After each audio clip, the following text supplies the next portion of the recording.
Okay, the final video then really in our population revision unit is that age-old chestnut of migration, okay? And really, there's only two areas that you can be asked about with migration, and that's pretty much causes and effects, okay? Why migration happens, and then the effects that it creates, okay?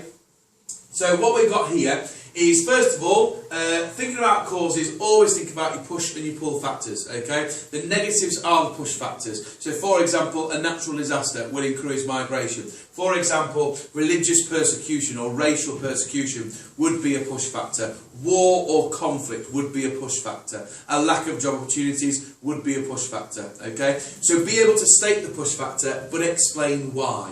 Okay, so war would be a push factor for migration. People will migrate if their country is at war because they will not feel safe, and it may mean that they are not able to go to their job and earn money, something like that. Okay, so be aware of the causes. Be aware of those push and pull factors. Pull factors are always the positives, okay? Greater job opportunities, better quality of life, better access to healthcare, etc, etc.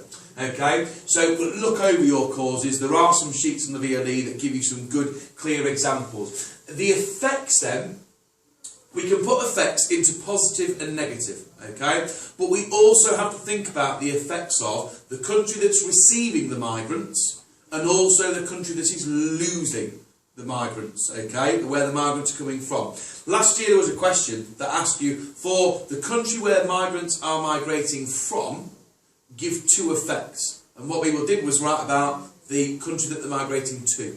So be aware that the losing country, okay, for example, a negative effect of the losing country is that they're left with an elderly population and so a high death rate, okay. Also, an increasingly dependent population as well, okay, because they're losing people in the working age group. So two negative effects for our losing country. However, a benefit for our losing country, okay, where the migrants are coming from, is that reduces pressure on jobs and resources. So actually there are more jobs available, perhaps for those the youth population as they get older and they move into work. There's also less pressure on resources, e.g. food, e.g. water. So therefore maybe people's bills go down, for example. So they are examples of positives and negatives for the losing country.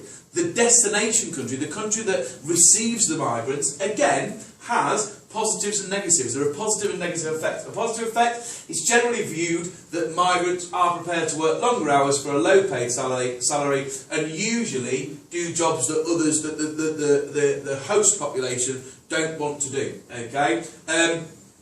Another positive, it brings new cultures and makes the receiving country more diverse. Okay? If you're being really up to date, you might say that the effects of migration are that it creates racial tensions, particularly with things like the idea of Islamophobia, the idea of radicalisation, you know, issues related to that. You could even be clever and link it to terrorism. But make sure, if you do, that you do it clearly. That's always the key thing, okay? Explain the effect and why it's an effect, okay? Another effect, obviously, another negative effect is it creates pressure for jobs between migrants and the receiving country nationals, okay? So you've got a whole range.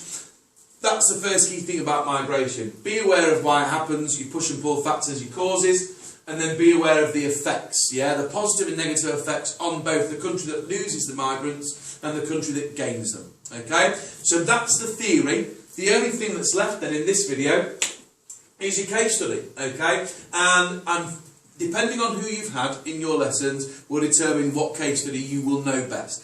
Within the case study booklets that we produce, then we've gone for the migration of Polish people to the United Kingdom. You must, if it says for migration between two countries, then you must go for the two countries. You've got the state Poland and the UK. If it's for LEDC to MEDC, then Mexico to America is a good idea, and obviously you would get sort of similar sorts of things, sort of general ideas that you could put into an answer. So, Polish to the UK, causes, first of all, the expansion of the European Union mean it's very easy for Polish people and other Eastern Europeans to move to live and work in the UK. They don't need visas, and therefore it is easier to find jobs. It's perceived that there have been gaps in the UK labour market, and again this idea that, you know, Polish people will take low-paid, unskilled jobs in farming, manufacturing and construction, but don't forget that those gaps also exist in the healthcare industry. So you might get unskilled workers coming in, but you will also get skilled Polish workers coming in, and they will take jobs as doctors and dentists within the healthcare industry, okay, as well as in other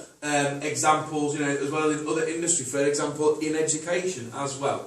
Another cause is that they perceive wage levels in the UK to be higher than in Poland, so therefore Polish migrate for higher wages, okay, and also this perceived view that there is free healthcare and a better standard of education. So they're your causes, okay, and I think it's important that what makes it specific sort of place detail and not general migration is the lack of visas because of European Union expansion. Going in specific types of jobs like farming, manufacturing and construction, but also the skilled workforce moving into healthcare and like dentistry, for example.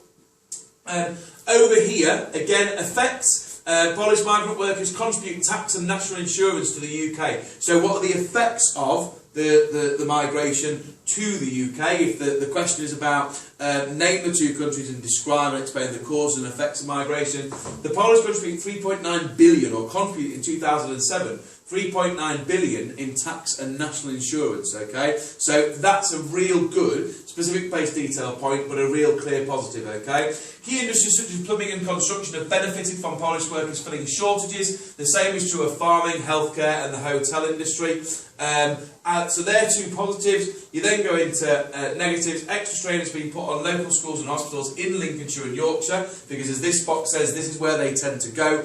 Know where they locate, okay? Do be able to give examples of where in the UK our Polish migrants have decided to call home, okay? There are also language barriers in school, as Polish children don't speak English. That tends to be further down, not necessarily in secondary school, but in primary school and in nurseries. It does create pressure and a need for sort of specialists, say translators, for example.